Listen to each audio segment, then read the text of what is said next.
The Lord be with you. A reading from the Holy Gospel according to Matthew. The Pharisees went off and plotted how they might entrap Jesus in speech. They sent their disciples to him with the Herodians, saying, "Teacher, we know that you are a truthful man, and that you teach the way of God in accordance with the truth. And you are not concerned with anyone's opinion, for you do not regard a person's status. Tell us then, what is your opinion? Is it lawful to pay the census tax to Caesar or not?" Knowing their malice, Jesus said, "Why are you testing me, you hypocrites? Show me the coin that pays the census tax." Then they handed him the Roman coin. He said to them, "Whose image is this, and whose inscription?" They replied, "Caesar's." At that he said to them, "Then repay to Caesar what belongs to Caesar, and to God what belongs to God." The Gospel of the Lord.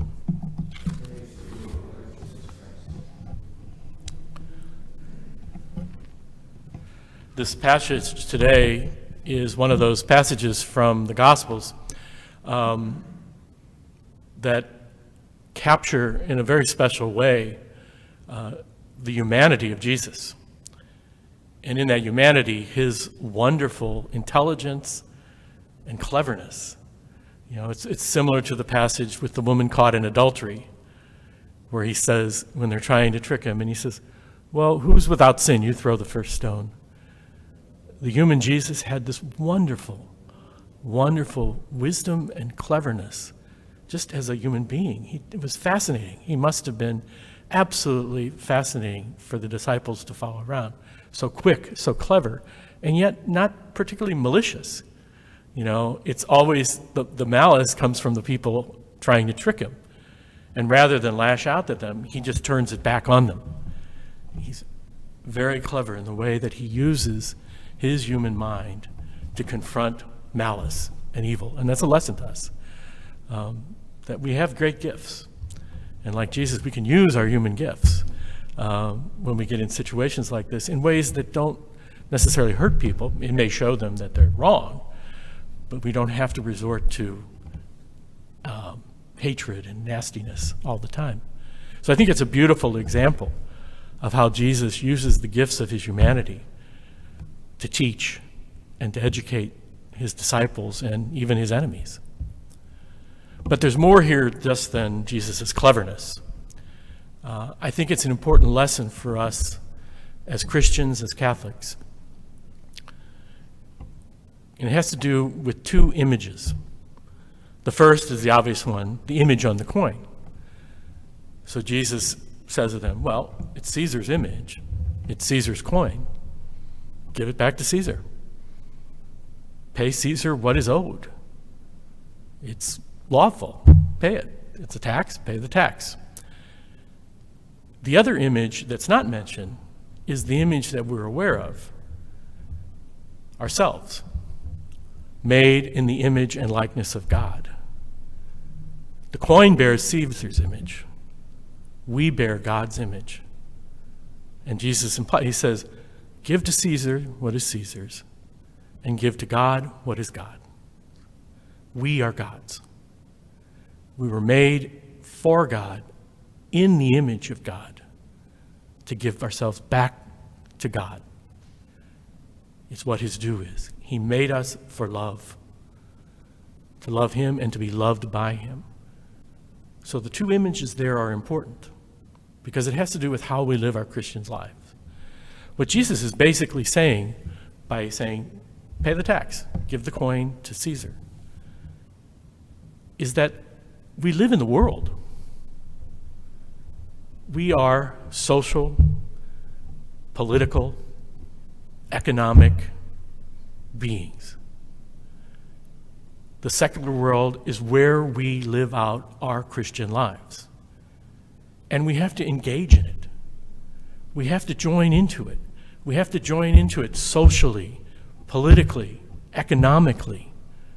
We need to give Caesar what belongs to Caesar. We have a commitment as Christians to live out our Christian faith, not in isolation, but engagement with the culture around us, with the community around us, with the nation around us, with the world around us. We have to give Caesar what's Caesar's. We need to engage. We have to be part of it. You know, over the centuries, various Christian groups have taken a different tack. Good people, don't get me wrong, they weren't bad people. But sometimes that political, social, secular world can be pretty scary and seem like there's no grace in it, there's no goodness in it. And so over the centuries, you see various sects of Christians who said, the best thing for us to do is just withdraw from the world. Live in our own world. Live in a bubble. Don't engage with the world around us, but withdraw. And they were good people, good Christians. But I don't think that's what God is calling us to do. I remember as I was getting older, I had a friend, and you'll experience this as you get older. The culture you kind of grew up with, the things that were important to you as a culture and familiar to you begin changing as generations come behind you, and you don't get it anymore. It's different. I had a friend that as we were getting older, he said, you know, I used to be really with it, but then it became weird and scary, and I'm not sure I want to engage it anymore. And that's true. The world around us can get weird and scary. And our tendency can be, as people of faith, to say, oh, there's nothing there for me. There's nothing there for me. I don't want to engage with it. I want to withdraw. And that's not what we're called as Christians. That's not what the documents of Vatican II, the church in the modern world, Lumen Gentium.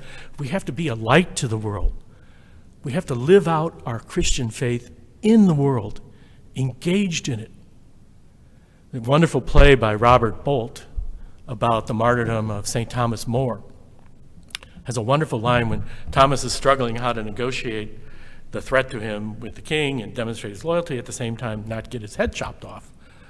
And he says at one point in the line, I am the king's good servant, but God's first.